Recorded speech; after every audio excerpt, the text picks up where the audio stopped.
But one of the impressions I got from reading your book was that you're constantly thinking about what forms of treatment, or what other forms that treatment might take.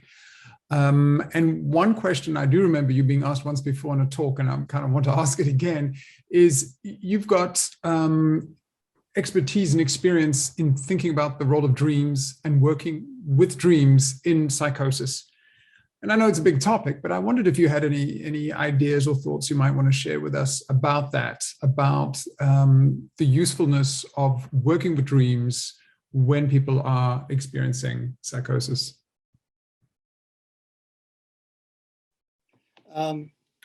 Yeah, I mean, I think that's one, and that sort of dovetails or follows in a certain way from what I was sort of the dilemmas I was just describing in a way. Because I think, given my background, I was very much focused almost exclusively on, okay, the dream work is the way to do this, the way to challenge, to create, to generate. It sort of becomes the engine that generates material to contest delusion. That's the idea in general, because the dream work, not the dream itself, like in any case, neurosis or otherwise, the dream work generates associations that are of the person's subjective history, traumatic encounters that sort of generally speaking, are going to be different than the delusional material. So the dream may start to generate, and in the book, I sort of outline it this way, sort of a parallel set of experiences that can, in a different way than the case I described earlier. Her question about her delusion came up differently, but in the case in the book, the dream in that contestation, I argue, or I suggest, led this person to have a question also about their delusion. So there's the starting point, you could say, of the possibility of transference again, and of a choice for this person to engage in whatever process they have to go through in, you could say, losing the delusion, or sort of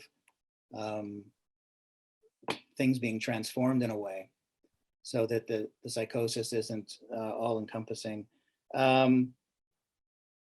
And the dream, I think I go on at some length about the law of dream language, I call it, meaning that it's lawful.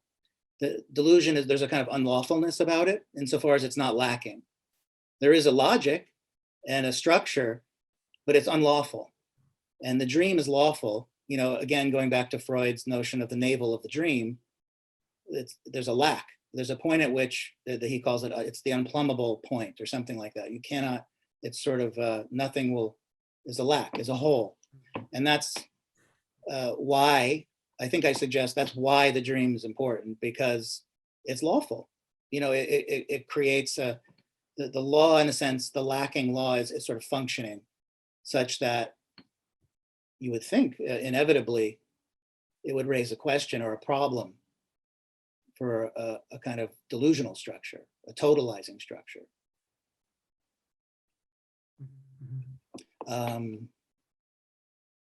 But yeah, it's another departure in a way, like where the person I described a minute ago about how the voices stopped, that didn't come from a dream as far as I know.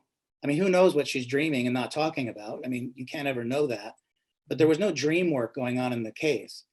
But I was so curious, because I would say, if you want to talk about effects, it was if there was anything, there was a way I'm listening, the way I'm present or absent, the way I raise questions, not about the truth of what she's saying, but to know more, which you hope maybe will cause things to run aground. So I start to see, and then there's the way it happens in hearing voices groups, for example. So you start to see how the results are very similar, although it may not be the dream work. It may be something else, but that's fine with me. I mean, it does raise interesting questions about, I think in psychoanalysis, we're interested in knowledge and the production of knowledge. So there is this sort of premium or imperative around, like, do you know why this happened? What did you discover such that this changed? Well, I mean, for me anyway, that's the way I think about sort of the product of analysis sometimes. And maybe that's more for people becoming analysts too, or something like that. But there is a way in which I think we privilege a sort of explicit knowing of what was unknown and how that decoded something for you and then led to the possibility of a new choice, right? So it doesn't always look like that. But nonetheless, this life was maybe changed. And it wasn't done just by suppressing symptoms or through a purely biomedical, biopsychiatric approach, which I think is very important. That it's achieved through other means that are more kind of humane. I wonder if you could say a little bit about the role of the body in psychosis. And I ask that partly because I was intrigued by a statement you made in the book. You say, to make contact with the subject of psychosis, we must begin with the body of the drive. So I'm wondering if you could say a little bit more about the role of the body or the need to, at some level, begin with or prioritize the body or drives. Yeah. And I think I say that, which is just a general analytic idea. I think that the body, in psychoanalysis, the body is not the organism. We distinguish, I think, between the organism, which is the object of medical science. It's always kind of the same. And then there's the body, conceptually different, which is a psychical body. It's a disorganized body. I mean, I think I start the book a little bit with Deleuze there for that reason, on the question of the body without organs, the body without organization. This is what the human body is subjected to, the desires of the other and the desires and language that carve it up and have, take what they want. So there's something there, just sort of in terms of metapsychology, I guess, or just sort of fundamental idea. But yeah, to me, I think when I'm talking about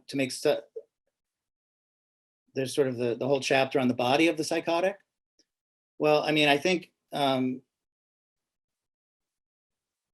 again, in very practical terms, when we listen to psychosis, we often hear speech about a body that is very unique, very different than a neurotic's body, although, hysteria, et cetera. I mean, things are happening with the body. It's also the body as a psychical body in any structure, I think. But in psychosis, it's very severe. So a lot is happening in the body.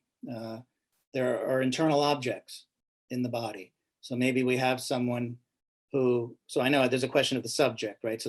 So, but in this so-called body, there can be receivers, kind of almost a stereotypical idea of psychosis, there's a cell phone in my brain, this kind of thing, but maybe there's someone whose eyes are cameras, so that those in control, the sort of big uncastrated others that are in control of the world and the universe and the history of the universe, it's always very like that. But anyway, maybe his eyes are cameras so that they can see everything he sees. So they know he can't even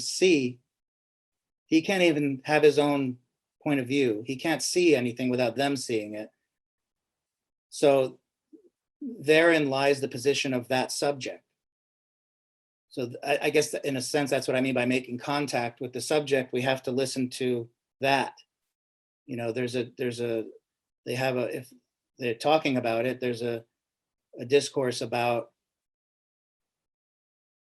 their body, their position as subject, as body, as that kind of body. And these cameras are also little explosives, so they can be exploded. So there's always that threat. So it's very much a body that is this kind of peculiar body specific to psychosis that is can be invaded, but again speaks to this subject's relation to jouissance, this subject's relation to the other of their world. So I'm always listening for what is this subject's position, and it's like that.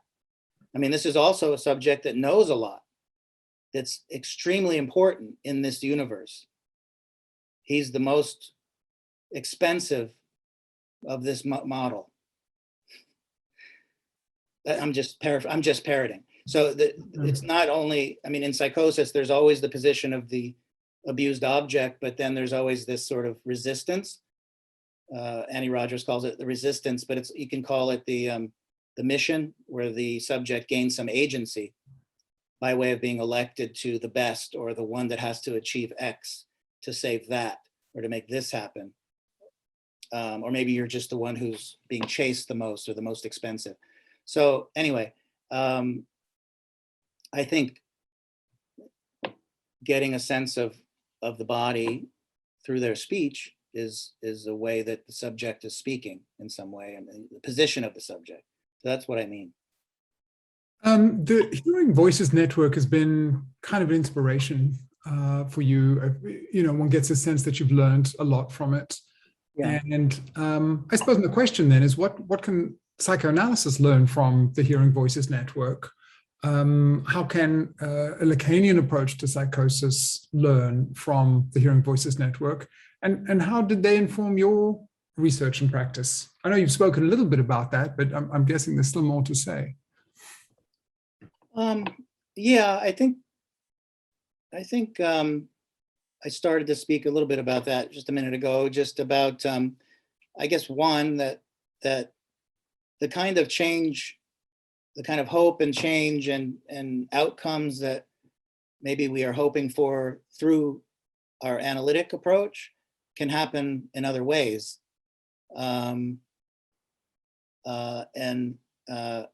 So there's that, you know, being respectful that it's not, I mean, I had a teacher once that said, you know, we have to be careful. We want to align ourselves with anyone that offers a kind of talking cure of some sort, you know, that comes to the experience with a certain kind of ethic and a certain kind of respect. You know, she's a psychiatrist, and she was saying, yes, we want to be, if we're sort of resisting or pushing back, it's on biological psychiatry, for example, for being, for reducing things to such a point. But I think the Hearing Voices network, I would say, took me further in that I think up until encountering them and really listening to them and getting involved with helping sort of found a couple of groups. I'm not involved directly in the groups because I'm a clinician, I'm not a peer, but I think it showed me that, you know, we were talking earlier about this question of being a good secretary, of learning, of reversing the transference being reversed, such that we need to learn as analysts from them.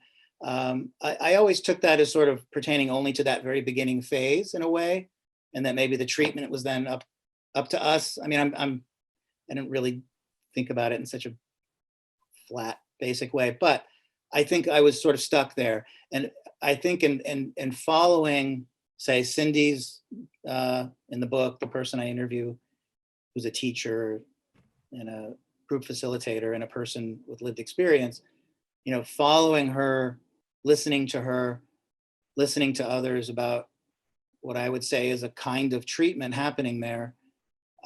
It was humbling in that way, because I could hear how they were, you could say, spontaneously offering a kind of symbolic treatment through not dream work, but through inviting the experience of psychosis, making a real place for it, and very easily, right? I think it's often a struggle for clinicians, even though, you know, because if you haven't experienced that, you never know what you're inviting exactly, or there's still a gap, right?